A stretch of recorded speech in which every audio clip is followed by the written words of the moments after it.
क्या आपने कभी सोचा है कि जिस सुपरस्टार की एक झलक पाने के लिए पूरा देश कभी पागल रहा करता था, उसकी करोड़ों की विरासत का इकलौता वारिस आखिरी वक्त में अकेला कैसे रह गया? और क्या ये सिर्फ एक इत्तेफाक था कि जिस शहर की सर्द हवाओं ने पिता की आखिरी सांसें ली, उसी अनजान शहर ने 15 साल बाद बेटे को भी हमेशा के लिए खामोश कर दिया? पर्दे पर स्टार बनने की ख्वाहिश रखने वाले इस स्टार किड की जिंदगी आखिर कैसे अनसुलझे रहस्य में बदल गई?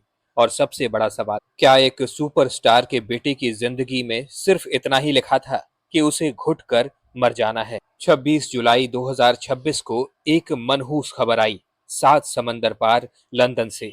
एक ऐसी खबर जिसने पूरे बॉलीवुड को एक खौफनाक सन्नाटे में भिगो कर रख दिया। खबर थी कि एवरग्रीन सुपरस्टार देवानंद और 50 के दशक की मशहूर अदाकार कल्पना कार्तिक के इकलौते बेटे सुनील आनंद का 70 साल की उम्र में निधन हो गया है।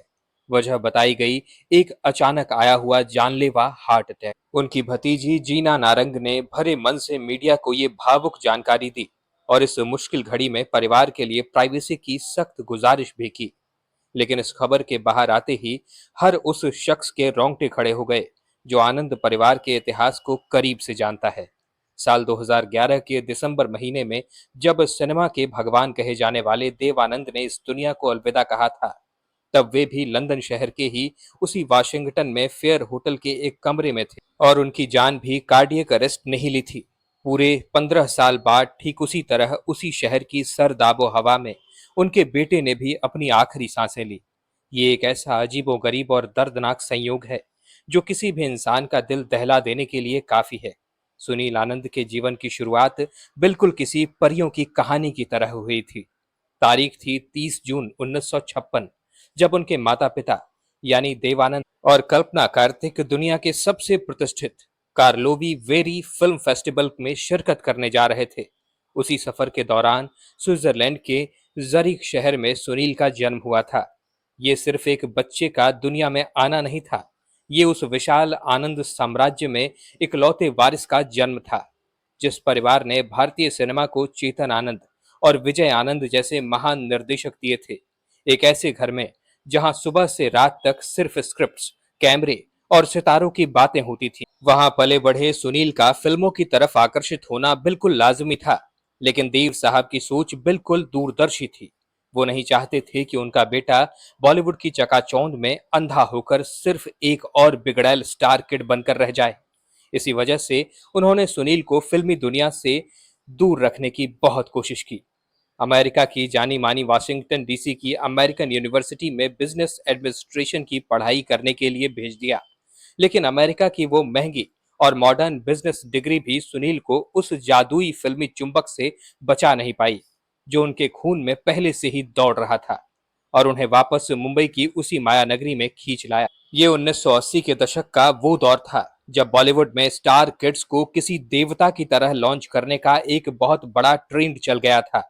संजय दत्त, सनी देओल और कुमार गौरव जैसे एक्टर्स पर्दे पर अपनी चमक बिखेरते हुए रातों रात देश के नए सुपरस्टार्स बनते ही जा रहे थे। इसी शोर शराबे वाले माहौल के बीच साल 1984 में देवानंद ने एक बहुत बड़ा फैसला लिया और अपने जिगर के टुकड़े को दुनिया के सामने पेश करने के लिए आनंद और आनंद नाम की एक मेगा बजट फिल्म बनाई। ये कोई मामूली लॉन्च पैड नहीं था। इस फिल्म में खुद देव आनंद एक दमदार रोल निभा रहे थे और उनके साथ राखी और स्मिता पाटिल जैसी उस दौर की सबसे दिग्गज अभिनेत्रियां शामिल थीं। सुनील ने इस खास लॉन्च के लिए हांगकांग जाकर कुंफू की ट्रेनिंग भी ली थी और पर्दे पर अपने एक्शन और डांस मूव से सबको इम्प्रेस करने की जी तोड़ कोशिश की। लेकिन बॉक्स ऑफिस पर बहुत बेरहमी से ये फिल्म पिट गई, क्योंकि बॉक्स ऑफिस किसी का नाम या किसी महान पिता की विरासत नहीं देखता। करोड़ों रुपए लगाकर और देवानंद जैसे महान व्यक्ति के बोझ तले बनी ये फिल्म रिलीज होते ही औंधे मुंह गिर गई और बुरी तरह फ्लॉप साबित हुई। ये सुनील के लिए कोई साधारण नाकामी नहीं थी, बल्कि ये उनके युवा कंधों पर देवानंद का बेटा होने के उस पहाड़ के टूटने जैसा था जिसे उठाना शायद किसी भी इंसान के बस की बात नहीं थी। और ये दर्दनाक नाकामी उनकी आगे की जिंदगी का एक ऐसा कड़वा सच बनने वाली थी जो उनका पीछा कभी नहीं छोड़ने वाली थी। आनंद परिवार का खून इतनी आसानी से हार मानने वालों में से बिल्कुल नहीं था। इसीलिए सुनील ने खुद को समेटा और एक बार फिर किस्मत आजमाने का फैसला किया। साल 1986 में उन्होंने समीर मलकान के डायरेक्शन में बनी थ्रिलर फिल्म कार थिफ में काम किया, जहां उनके अपोजिट खूबसूरत एक्ट्रेस विजेता पंडित थी। जब इससे भी बात नहीं बनी तो 1988 में उनके लेजेंडरी चाचा विजय आनंद खुद मैदान में उतरे और उन्होंने मीनाक्षी शेषाद्री जैसी टॉप एक्ट्रेस के साथ सुनील को फिल्म में कास्ट कर लिया। इस फिल्म का नाम था मैं तेरे लिए। इस फिल्म को डायरेक्ट विजय आनंद ने किया था, लेकिन किस्मत के दरवाजे पर जैसे किसी ने बहुत बड़ा और भारी ताला जड़ दिया था, जिसे आनंद परिवार की कोई भी चाबी खोल ही नहीं पा रही थी। एक के बाद एक फिल्में बॉक्स ऑफिस पर खामोशी से दम तोड़ती चली गईं और दर्शकों की इसी क्रूर बेरुखी ने सुनील को एक ऐसा अप्रत्याशित रास्ता चुनने पर मजबूर कर दिया जिसकी उम्मीद उन्होंने कभी नहीं की होगी। लगातार मिल रहे रिजेक्शन और बॉलीवुड की उस घुटन भरी चकाचौंध से तंग आकर सुनील ने वो दुनिया ही छोड़ दी जहां उन्हें हर कदम पर उनके पिता से तोला जा रहा था। वो सीधे हांगकांग चले गए और वहां उन्होंने ग्रैंड मास्टर लंगटिंग की सख्त निगरानी में विंग चुंग नाम की एक बेहद कठिन और जानलेवा मार्शल आर्ट शैली का गहन प्रशिक्षण लिया। ये वही खतरनाक और सदियों पुरानी कला है जिसे ब्रूस ली ने सीखा था। इसी नई ताकत के दम पर साल 2001 में उन्होंने एक बहुत बड़ा और साहसिक रिस्क लिया और बॉलीवुड की घिसी पिटी लव स्टोरीज से अलग अपनी खुद की डायरेक्टर की हुई एक full martial art action film बनाई जिसका नाम था मास्टर। ये सुनील का अपने पिता की उस रोमांटिक हीरो वाली इमेज से खुली बगावत करने का एक साइलेंट तरीका था। वो दुनिया को चीख चीख कर ये बताना चाहते थे कि वो सिर्फ एक लवर बॉय के बेटे नहीं हैं, बल्कि उनका अपना एक अलग रफ और एक्शन अवतार भी है। लेकिन अफसोस, सिनेमा के उन्हीं बेरहम दर्शकों ने उनके इस नए रूप को भी सिरे से नकार दिया और फिल्म भयानक तरीके से फ्लॉप हो गई। मास्टर के इस हश्र ने सुनील को अंदर तक तोड़ कर रख दिया और इसके बाद उन्होंने जैसे हमेशा के लिए कैमरों की चमक से अपना मुंह फेर लिया और ये मान लिया कि पर्दे के सामने की वो चमचमाती दुनिया उनके लिए बनी ही नहीं थी। साल 2011 में जब लंदन के वॉशिंगटन में फेयर हॉस्पिटल में जब देवानंद ने आखिरी सांस ली तो पूरी दुनिया के लिए एक सुनहरे युग का अंत हो गया था।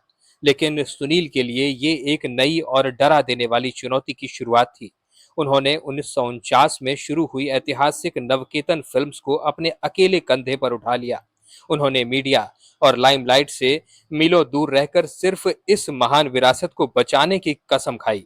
वो उन तमाम नकली बॉलीवुड पार्टियों और पीआर स्टंट से दूर एक बैरागी की तरह जी रहे थे। उनका ये सन्नाटा सिर्फ फिल्मों तक सीमित नहीं था, बल्कि उनके निजी जीवन में भी गहरी तन्हाई ने घर कर लिया था। सुनील ने अपनी पूरी जिंदगी में कभी शादी नहीं की, कभी अपना कोई परिवार नहीं बसाया और एक एकांत प्रिय इंसान की तरह अपनी सारी उम्र गुजार दी।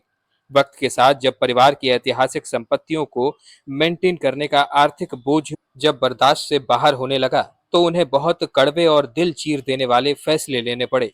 जुहू के आरिस पार्क में स्थित वो शानदार और विशाल बंगला, जहां सुनील ने अपने माता पिता के साथ जिंदगी के 40 से ज्यादा साल बिताए थे, उसे आखिरकार बेचना पड़ गया। वो बंगला सिर्फ ईंट और पत्थर का मकान नहीं था, वो देवानंद की रचनात्मकता का असली केंद्र था, जिसे उन्होंने 50 के दशक में तब बनाया था जब जुहू सिर्फ एक वीरान सा गांव हुआ करता था। उस अनमोल बंगले को एक बड़ी रियल एस्टेट कंपनी के हाथों लगभग 350 से 400 करोड़ की भारी कीमत में बेच दिया गया था। ये खबर सुनकर हर सिनेमा प्रेमी का दिल टूट गया कि अब वहां उन यादों को जमींदोज करके एक 22 मंजिल गगनचुंबी कंक्रीट का टावर खड़ा कर दिया जाएगा। देखते ही देखते आनंद रिकॉर्डिंग स्टूडियो से लेकर जुहू तक की सारी पुरानी यादें हाथ से रेत की तरह फिसलती चली गईं।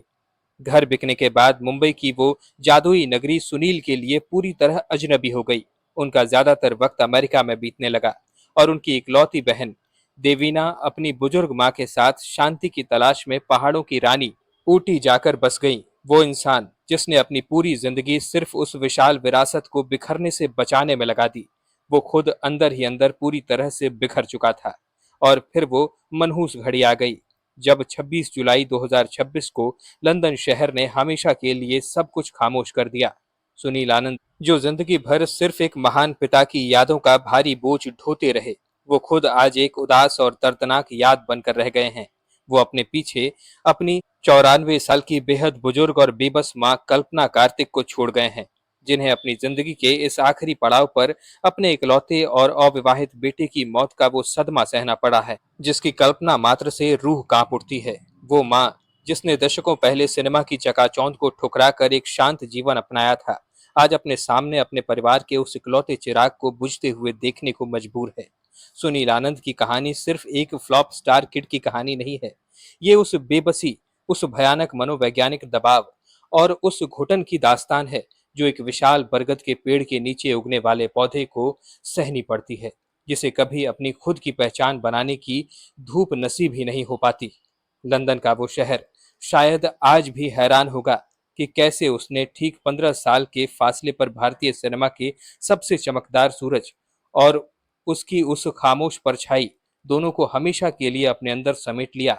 देवानंद अपने नाम की तरह हमेशा के लिए एवरग्रीन रहेंगे, लेकिन सुनील आनंद की ये अनकही, अधूरी और तन्हा दास्तान बॉलीवुड के इतिहास के सबसे दर्दनाक पन्नों में हमेशा दर्ज रहेगी।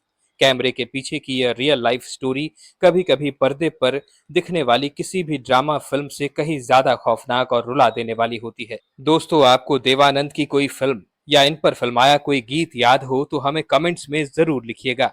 यह उनके बेटे सुनील आनंद के लिए और स्वयं देवानंद के लिए एक श्रद्धांजलि होगी। अगर ये जानकारी पसंद आई हो तो इस वीडियो को लाइक कीजिएगा, और अगर आप हमारे चैनल वारिधि मंथन पर नए हैं तो इसे सब्सक्राइब करके बेल आइकन दबाना बिल्कुल मत भूलिएगा। वीडियो में अब तक बने रहने के लिए आपका बहुत बहुत शुक्रिया।